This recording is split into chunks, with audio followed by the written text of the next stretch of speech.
Y vamos pues a entrar en el tema que el Señor ha puesto en mi corazón para esta mañana. Y antes quisiera que vierais algo que los más mayores vamos a recordar. Y el tema que vamos a hablar es justamente el que veréis ahora. ¿Puedes ponerlo?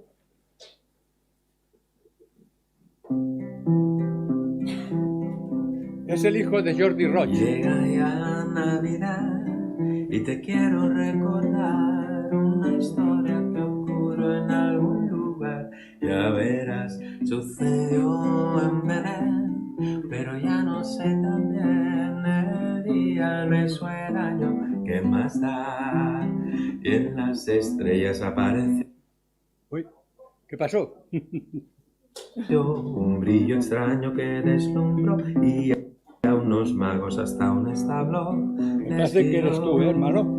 Y desde el cielo para anunciar a los pastores la novedad, bajaron ángeles que cantaban sin cesar. Gloria a Dios, en los cielos gloria a Dios, y en la tierra paz y amor para el mortal. Tú y yo, es Jesús que nació, es el Hijo del Señor, que a este mundo desde el cielo descendió. Y esta es la historia que a celebrar el mundo hoy se prepara ya, con alegría y muchas ganas de cantar. Pero no entienden que Navidad no es solo eso, que es algo más, que la venida de Dios al mundo fue real. Sin embargo yo sé, y por eso te diré, que si Cristo vino al mundo fue por ti y por mí. Y al decirle que sí, en mi vida yo sentí que Jesús nacía cada día en mí. También si quieres tú puedes ver esta esperanza y este poder que Dios te ofrece, en ti le dejas hoy nacer. Verás lo mismo que veo yo y sentirás la misma ilusión, y junto a mí tú podrás cantar esta canción. Yo sé bien la verdad, sé lo que es la Navidad. No son fiestas, ni banquetes, ni turrón, ni champán. Navidad para mí es decirle a Dios que sí, y gozar la dicha eterna desde aquí. Navidad para mí es decirle a Dios que sí, gozar la dicha eterna desde aquí, y gozar la dicha eterna desde aquí. Bueno, creo que los más mayores hemos cantado muchas veces esta canción. Jordi Roig dedicado a todos los nómadas que piensan. Sí, gracias. Puedes quitar la imagen también. Ya no nos interesa la publicidad del Google, de YouTube. Bien, pues Jordi Roig ya hace muchos años que partió para estar con el Señor cuando era muy joven, y en el año 71, un año donde se casaron nuestros hermanos, el año aquel, 71, y nosotros en el 70, o sea que hace ya 50 años, 51 años, en que él compuso esta canción. Bueno, pues es el resumen de lo que vamos a meditar con la ayuda del Señor en esta mañana. La meditación la encontramos en Lucas 1, 26 al 38. Como decía la canción, para muchos la Navidad es un tiempo de regalos, de familia, pero en definitiva se termina con un tiempo de comercial y se pierden, como decía la canción, el auténtico sentido de lo que es la Navidad.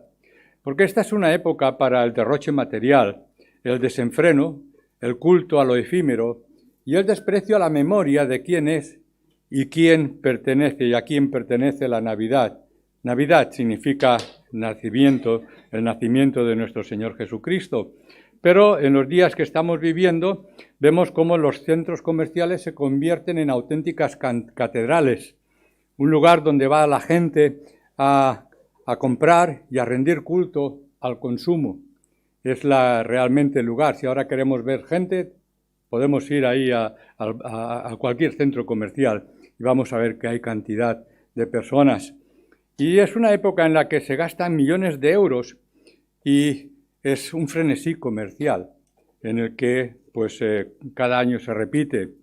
Bueno, es el sistema económico de Babilonia, o sea, la Babilonia que encontramos en el Apocalipsis, porque en esta época se ofrecen viajes a los mercadillos. Supongo que os han llegado cantidad de ofertas para poder ir a los mercadillos de Berlín, de Austria, de cualquier otro país, o no hace falta ir tan lejos, pero bueno, por lo menos hay la posibilidad de consumir y poder viajar.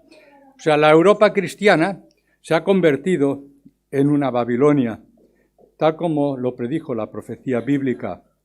Dice Apocalipsis 18:4, salid de Babilonia, salid de ella, pueblo mío, para que no seáis partícipes de sus pecados, ni recibáis parte de sus plagas. Cada año escuchamos canciones y vemos representaciones de escenas que repiten el anuncio angelical. Gloria a Dios a las alturas y en la tierra paz, buena voluntad para con los hombres. Pero nadie se pregunta dónde se encuentra esa paz del alma, esa paz con Dios. Este año incluso el anuncio que tenemos en TV3, no sé si lo habéis visto, supongo que sí, que lo repiten, empiezan con muchas cajas de regalos y haciendo mucha música con esas cajas y con la compra para hacer y cocinar la comida de Navidad y esa comida de Navidad.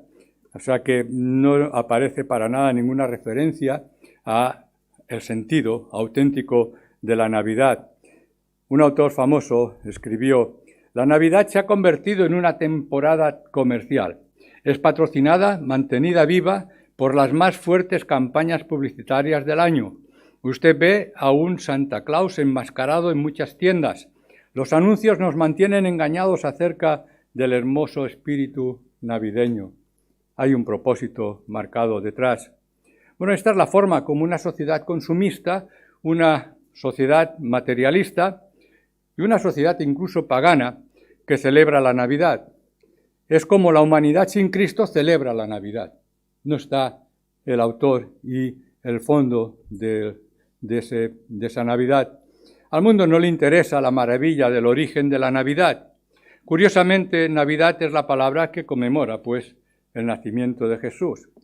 Así que realmente esta mañana vamos a meditar con la ayuda del Señor lo que Dios ha hecho, las obras maravillosas que Dios hizo para que fuera posible nuestra salvación, para humanarse.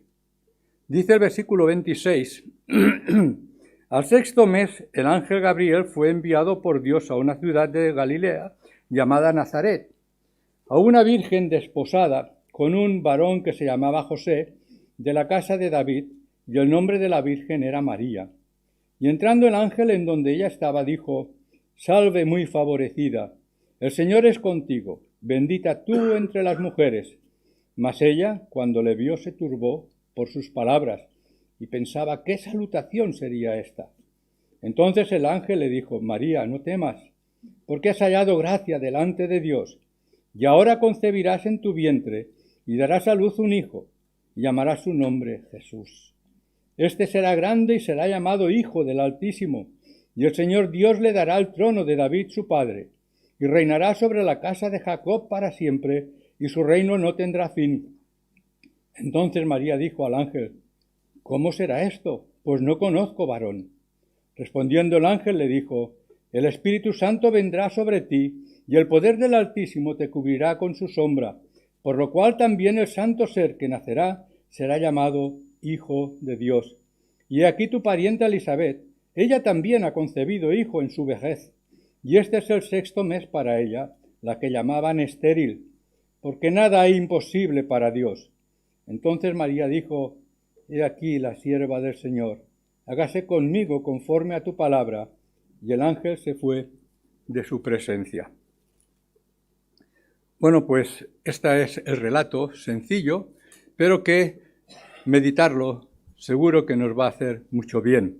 Así es que vemos que en el versículo 26 le dice al ángel a María al sexto mes y relaciona a María con la historia de Elisabet.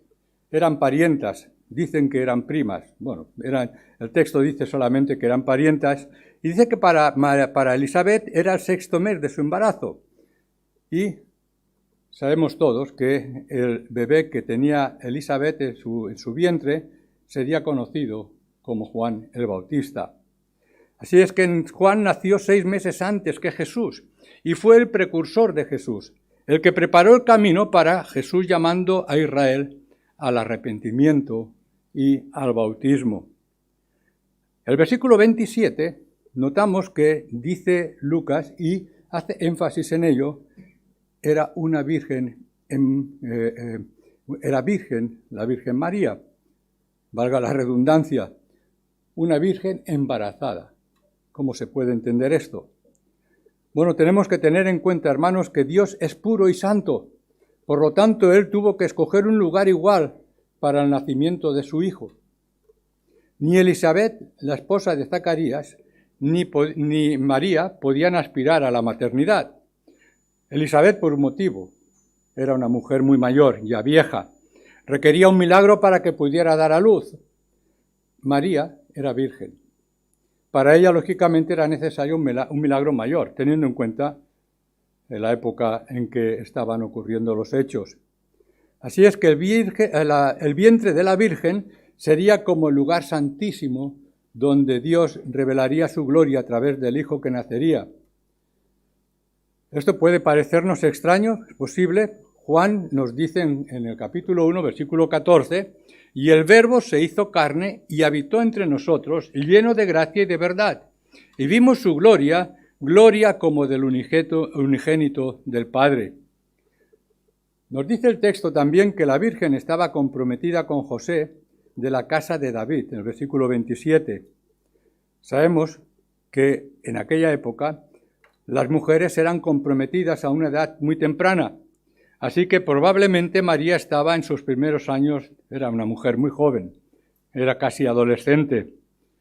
Y no podemos olvidar que era un mundo de hombres y María no es ningún hombre, ni está casada con un varón, es una mujer muy joven y sigue viviendo con sus padres. Tenían previsto casarse ese mismo año. Dios escogió el vientre de una virgen para que naciera su hijo. Y esto nos da un sentido maravilloso porque nos revela el plan de Dios anunciado en Isaías, siglos antes. Isaías 7:14 dice, por tanto, el Señor mismo dará señal. La Virgen concebirá y dará a luz un hijo y le pondrá por nombre Emmanuel. Esta palabra define una mujer sexualmente pura, una mujer virgen. No es casualidad que en el mismo texto se repite 2 veces la palabra virgen para definir el estado de la persona que fue escogida por Dios para su propósito eterno. Después veremos posiblemente el motivo por el cual Dios actúa así. Esto significó que Dios envió al que hoy es nuestro Salvador a través del vientre de una mujer para que tuviera un cuerpo humano, pero no nuestra naturaleza en relación al pecado. Luego volveremos a este tema. El ángel le dice a María, ella era una virgen, una mujer muy favorecida. En el versículo 28 nos dice que Dios prometió enviar a su Hijo al mundo a través de una mujer. Y lo dice nada menos que en el libro del Génesis, en el capítulo 3, versículo 15. Haré que tú y la mujer seáis enemigas. Lo mismo que tú, está hablando a la serpiente, Dios. Lo mismo que tu descendencia y su descendencia. Su descendencia te aplastará la cabeza y tú le morderás solamente el talón. Estás diciendo que de la descendencia de la mujer iba a enviar, ya Dios iba a cumplir un propósito salvífico. Esta es una afirmación muy extraña.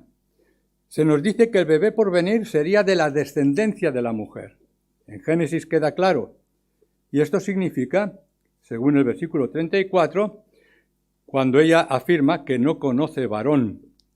Y sabemos que es un aspecto imprescindible para tener descendencia, sobre todo en aquella época. Hoy día, pues sabemos que la ciencia ha cambiado esa situación, pero en aquella época eso era impensable. Génesis se constituye en la primera profecía de la concepción virginal del Señor Jesucristo. Está claro que ni Adán ni Eva podían entender las palabras de Dios, y afortunadamente tampoco Satanás. Satanás sabe mucho, pero no es omnisapiente. Así es que esto formaba parte del plan de Dios para la redención de la humanidad. Así es que el nacimiento del bebé que Dios enviará no tendrá ninguna participación humana. Será fruto y obra del Espíritu Santo, de Dios mismo. La profecía de Isaías que hemos leído, de capítulo 7, 14, por tanto el Señor mismo os dará señal, la Virgen concebirá, anuncia el nacimiento desde una virgen, y luego la confirmación del ángel Gabriel a María reafirma lo dicho por el Señor. En el versículo 28 eso lo afirma. Y hermanos, ¿por qué es importante esto que estamos señalando? Porque el pecado y su naturaleza se transmite si interviene el varón, si la relación es entre un hombre y una mujer. De modo que los bebés nacidos desde la acción de una relación sexual trae consigo el germen del pecado en su vida. Nace con una naturaleza pecaminosa. Eso nos lo explica muy bien el apóstol Pablo en Romanos capítulo 3, versículos del 10 al 23. Nuestro Señor Jesucristo no nació en esas condiciones.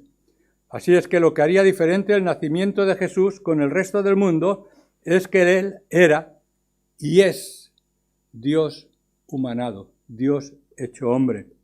De modo que Dios se fijó en esta mujer. Era una mujer que estaba preparada para lo que Dios la escogió. Dice el versículo 38, entonces María dijo, he aquí la sierva del Señor, hágase conmigo conforme a tu palabra, y el ángel se fue de su presencia. La historia nos dice que toda niña judía fiel a Dios esperaba al Mesías.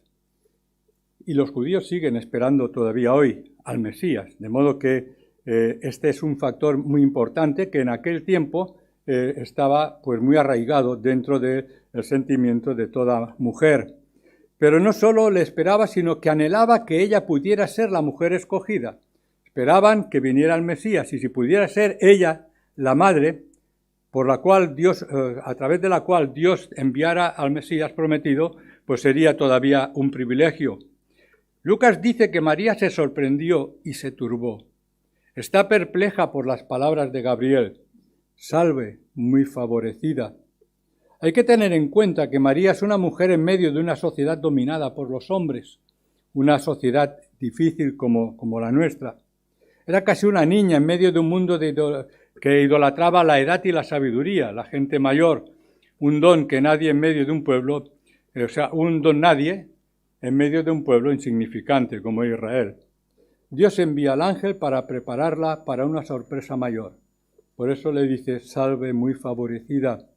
Lucas dice que ella pensaba qué salutación sería esta, en el versículo 29. Lo cierto es que María estaba preparada para responder a la voluntad del Señor por cuanto era fiel a Él.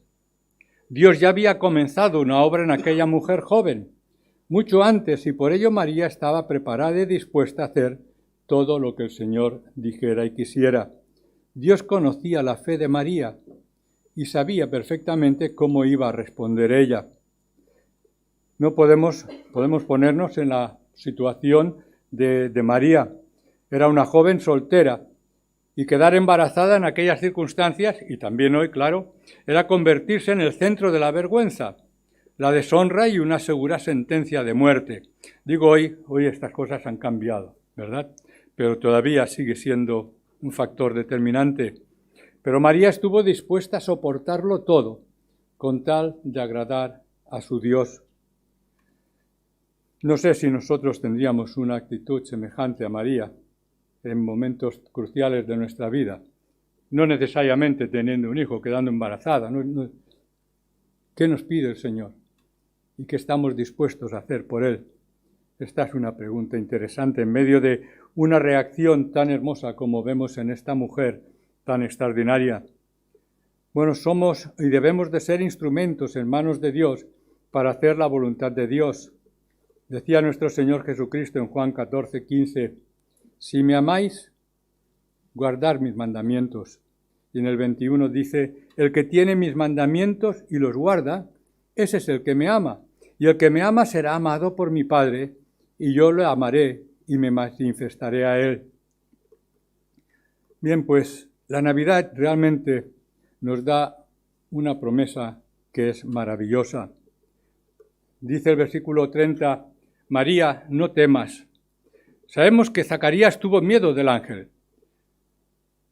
En el capítulo 1, versículo 12, nos explica el caso. Bueno, pues él tuvo miedo, María también tuvo miedo.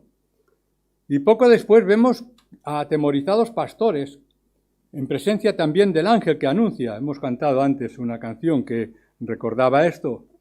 Y lo cierto, hermanos, es que el temor es normal en la presencia de Dios. Pero Dios es misericordioso para aquellos que lo temen. Y tal como María, cuando leemos, os sugiero que leáis el Magnificat, en la poesía que María escribe y pronuncia cuando asume lo que Dios quiere hacer con ella. Bien, seguimos con el versículo 30. El ángel le dice a María, porque has hallado gracia cerca de Dios. Bueno, en la historia de Zacarías y Elizabeth, Lucas nos cuenta sobre la virtud religiosa de esa pareja, en el capítulo 1, versículo 9 y versículo 13. Conforme a la costumbre del sacerdote, le tocó en suerte ofrecer el incienso entrando en el santuario del Señor. Y en el 13 dice, pero el ángel le dijo, Zacarías, no temas, porque tu oración ha sido oída, y tu mujer Elizabeth te dará a luz un hijo, y llamarás su nombre Juan. Bien, el pasaje nos explica cómo fue su reacción. De modo que, a ver dónde estamos, que me he perdido en mis apuntes. Bueno, se nos dice cómo era el carácter de Zacarías, pero no se nos dice cómo era el carácter de María. Y nada se dice acerca de la fe. María no es escogida porque se ha ganado el favor, sino porque es favorecida por Dios. Dios escoge. Hermanos, este es un factor importante a tener en cuenta en nuestra vida, la soberanía de Dios. Dios es el Señor. Él escoge, Él decide, Él sabe, Él conoce todas las cosas. De modo que es algo que debemos de poner bien grabado en nuestro corazón. Así es que como María lo dirá en respuesta a la anunciación del ángel, Dios quitó de los tronos a los poderosos y exaltó a los humildes. Lo dice en su poesía en el versículo 52. Así es que nuestro Señor Jesucristo también lo dijo, los primeros serán postreros y los postreros primeros. De modo que hay un factor determinante en la soberanía de Dios, porque si Dios no es el soberano, dejará de ser Dios. Dios es Dios. Tenemos un nombre que es sobre todo nombre, versículo 31. Y ahora concebirás en tu vientre y darás a luz un hijo, y llamarás su nombre Jesús. Bueno, pues era un nombre común entre los padres judíos llamar a sus hijos Jesús. Es el equivalente en la lengua hebrea de Josué. Y ambos nombres significan el Señor es salvación. Así es que cuando Cristo nació ese nombre era muy popular, pero sabemos que el testimonio de Jesús como hijo de David, pues se le conoció de esta forma. Jesús, hijo de David, fue el nombre con el que se le conoció. Y el nombre Jesús tenía que ver con la naturaleza humana del Mesías prometido y su tarea de salvar a cada uno de nosotros, aquellos que creemos en la obra redentora a la cual envió nuestro buen Dios. Pero ese nombre humano tenía también un nombre divino, por cuanto el ángel también le dijo que el bebé de Belén será grande y será llamado Hijo del Altísimo. Hijo del Altísimo le declara como la misma naturaleza divina. Hemos leído antes Isaías 7:14. El Señor mismo os dará señal, la Virgen concebirá y será su nombre Emmanuel, Dios con nosotros. Él pues será hijo del hombre, pero a su vez es el Hijo de Dios. Lo que iba a hacer grande al bebé Jesús es que también era Dios entre nosotros. Hermanos, estas son ideas tan profundas, tan extraordinarias, que debemos de analizarlas y aceptarlas por la fe. Dice el texto, el versículo 32, Él se sentará en el trono de David y le dará al Señor Dios el trono de David su padre. Este es el cumplimiento de la promesa que Dios hizo a David, que quería construir el templo de Dios. Dios le prohibió a David construir el templo, pero le dijo algo importante. Asimismo, Yahvé te hace saber que Él te quiere hacer casa. Sigue algún versículo y dice, yo estableceré tu simiente después de ti, la cual procederá de tus entrañas y aseguraré su reino.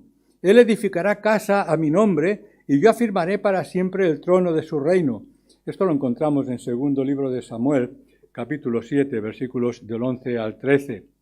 Así es que, a la luz de lo que dice este texto, sabemos que un hijo de David iba a construir un templo.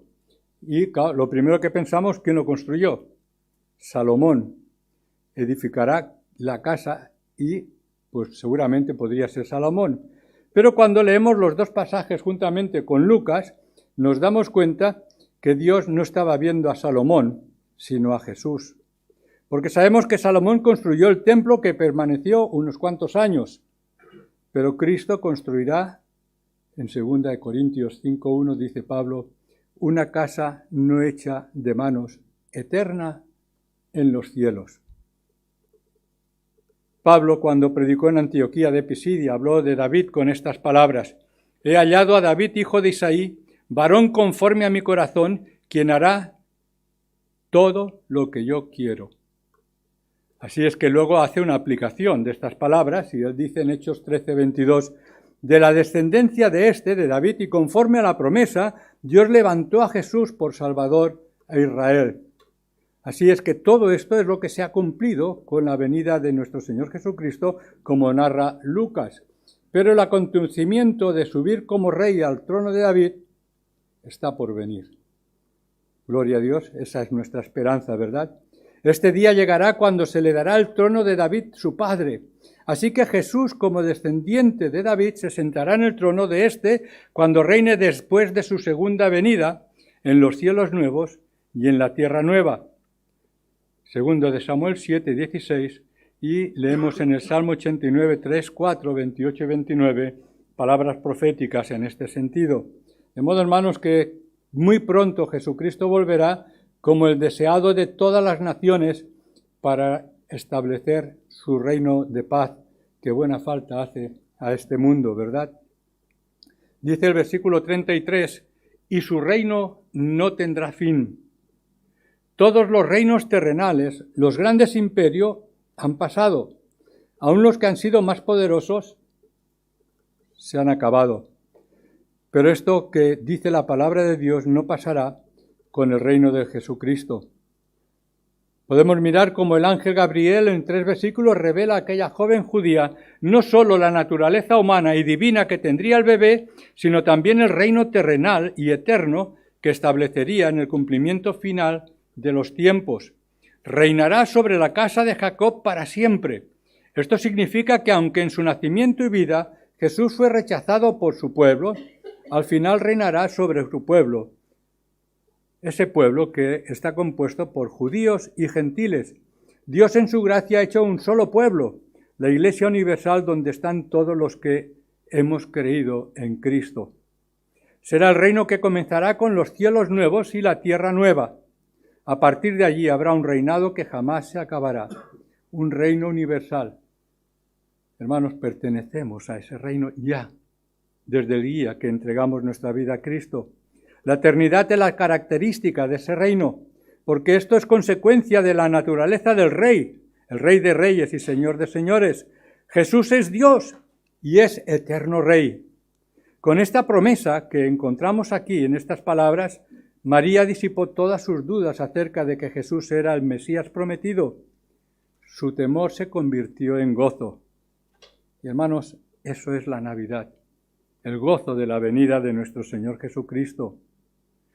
La Navidad, hermanos, además nos recuerda un poder maravilloso, un poder extraordinario.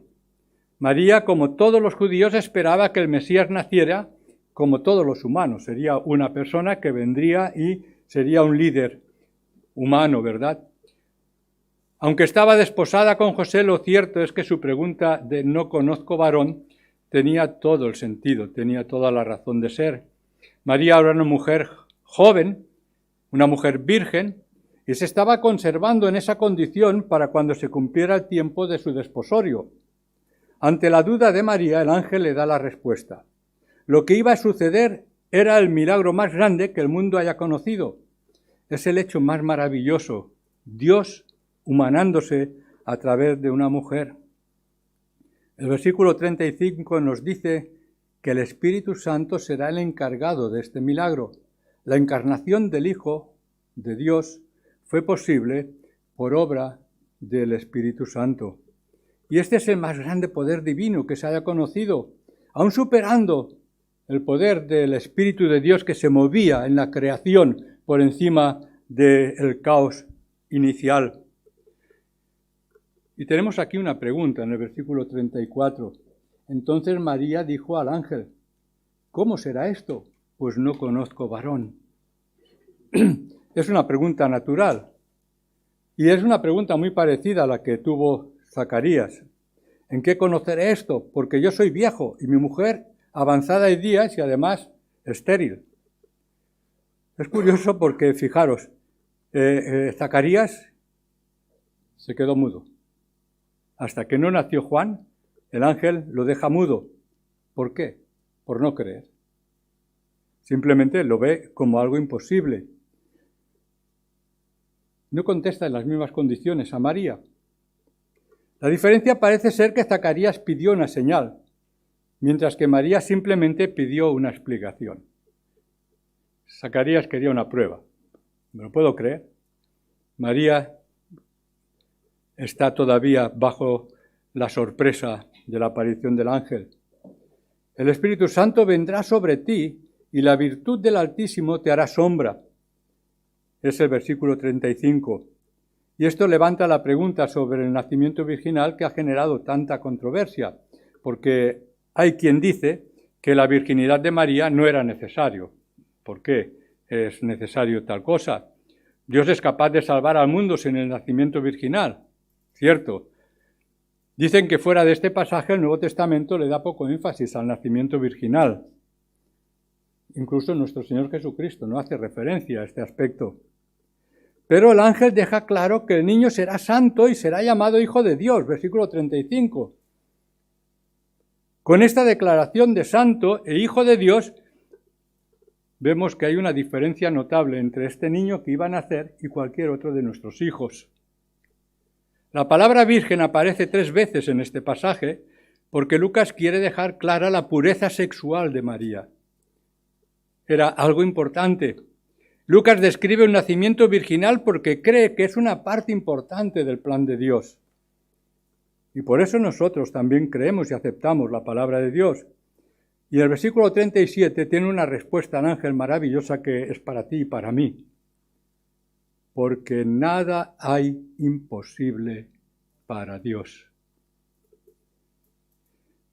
Si María quiere saber cómo es que va a tener un hijo, dada su virginidad, solo necesita ver el embarazo de su pariente Elizabeth para confirmarlo. Si Dios puede poner una nueva vida en una mujer anciana, también puede hacer lo mismo en una joven virgen. Dios tiene poder. Cuando el Señor anunció el inminente nacimiento de Isaac a Sara, ¿os acordáis cómo reaccionó Sara? ¿No? Se puso a reír. ¿Cómo es posible? Era tan increíble que ella pudiera, casi con 100 años, poder dar a luz un hijo. Y el Señor le respondió a Sara, ¿hay para Dios alguna cosa difícil? Permitidme que vaya despacio porque estamos terminando y vamos bien de tiempo. Quiero dejaros tiempo para que penséis en lo que nos dice el texto bíblico, no lo que digo yo, ¿eh? ¿Hay para Dios alguna cosa difícil, hermanos? Bueno, podemos decir que esta es una buena noticia para quienes nos encontramos en situaciones imposibles. Y muchas veces nos hemos encontrado, o posiblemente nos encontremos en alguna ocasión. Usamos una expresión que decimos, estoy entre la espada y la pared, ¿verdad? Y la mayoría de nosotros, ¿cómo nos sentimos cuando estamos en una situación complicada y sin salida? Y nos sentimos atrapados. Hermanos, al caminar con el Señor, ninguna situación es más complicada que nuestra redención. ¿Creemos en nuestra salvación? Era difícil. Dios lo ha hecho posible. Fijaros, lo está hablando un ángel, el ángel Gabriel, que posiblemente fue testigo del poder de Dios en la creación. Los ángeles estaban con Dios y vio Gabriel todo lo que Dios hizo cuando creó el universo. Él conocía muy bien los milagros de Dios. Él sabía que un milagro es el cambio de una situación que es natural, que está entre la espada y la pared, que es imposible, que no tiene solución, por una solución sobrenatural. Y creo que alguna vez hemos vivido en nuestra vida experiencias semejantes y hemos visto cómo Dios cambiaba situaciones, cambiaba cosas increíbles, ¿verdad? Bueno, es un problema de fe. Y María estaba a punto de experimentar esto. Gabriel responde al problema que María podía tener por una promesa. Versículos 35 y 36. Permitidme que los vamos a leer. Respondiendo el ángel le dijo, el Espíritu Santo vendrá sobre ti y el poder del Altísimo te cubrirá con su sombra, por lo cual también el santo ser que va a nacer será llamado Hijo de Dios. Y le ofrece una prueba. Y le dice en el 36, y aquí también tu parienta Elisabet, la que llamaban estéril, ha concebido hijo en su vejez, y este es el 6º mes para ella. Y finalmente le declara el poder de Dios. Es que no hay nada imposible para Dios. ¿Qué puede ser imposible para Dios? Hermanos, ¿sabéis una cosa? El problema es la duda. Cuando dudamos, hacemos imposible que Dios obre. Por eso el apóstol Pablo dice, cuando pidáis, pedid con fe, porque si no tenemos fe en que Dios puede, atamos de manos a Dios. Sin fe es imposible agradar a Dios. Es tan fácil como eso. Es la fe. ¿Y cuál es la respuesta de María a todo esto? A un conflicto tan grave como se le estaba planteando siendo tan joven. Versículo 38. Heme aquí. Heme aquí. Son las grandes respuestas que encontramos en la Biblia. María responde así. Así respondió también Abraham en Génesis 22:1. Así respondió también Ana. ¿Os acordáis de Ana, la madre de Samuel? Heme aquí. Así respondió Samuel también. 1 Samuel 3:4. Y respondió Isaías en Isaías 6:8. Heme aquí, envíame a mí. Bueno, pues para que no quedara ninguna duda en la joven judía, en aquella joven María, Gabriel le habla de otro milagro que ya estaba gestándose. Su pariente Elisabet estaba embarazada, pero el milagro es que ella era estéril y además pues era muy mayor. A esas alturas era impensable. Concebir a la vejez es solo un milagro de Dios, pero el caso de Elisabet fue mayor, pues ella traería en su ancianidad al más grande de los profetas, Juan el Bautista. Así tenemos que en la Navidad se desataron todos los poderes, porque no hay nada imposible para Dios. Hermanos, es un problema de fe. ¿Lo crees? ¿Lo creemos? Lo dice la palabra de Dios. Creemos en la palabra de Dios. Y quiero leeros una conclusión que he encontrado y que me ha gustado y quiero compartirla con vosotros. Viendo esta maravilla de la concepción virginal de la Virgen María y pensando en Dios enviando a su Hijo a este mundo por los pecadores, podríamos preguntarnos, ¿por qué Dios permitió que su Hijo muriera por los perdidos? No quiero pensar lo que significa para una madre o un padre enviar a la muerte a un hijo, ¿verdad? En el programa de esta mañana hemos visto del programa evangélico a una madre en Ibiza que perdió a un hijo y todo lo que ella ha explicado ahí. Si tenéis ocasión, buscarlo a la carta, porque es un programa que merece la pena ver, ¿verdad? Una mujer que sufrió horrores.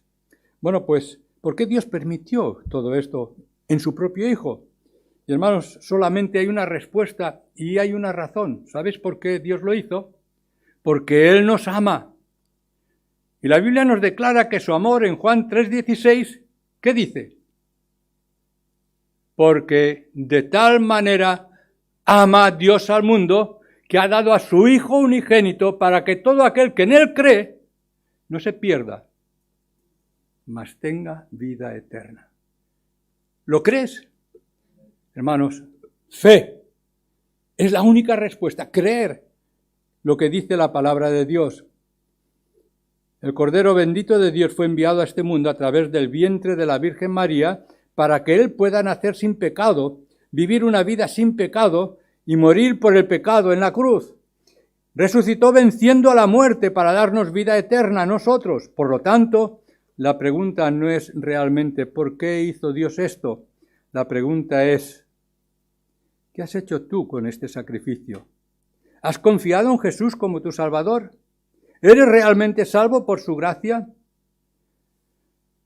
Y termina la conclusión diciendo, este es el hecho maravilloso de la Navidad. Ojalá que no pase esta Navidad sin que conozcan aquellos que aún no lo conocen, aquel que es la razón de la Navidad, Jesucristo el Salvador. Que el Señor nos bendiga.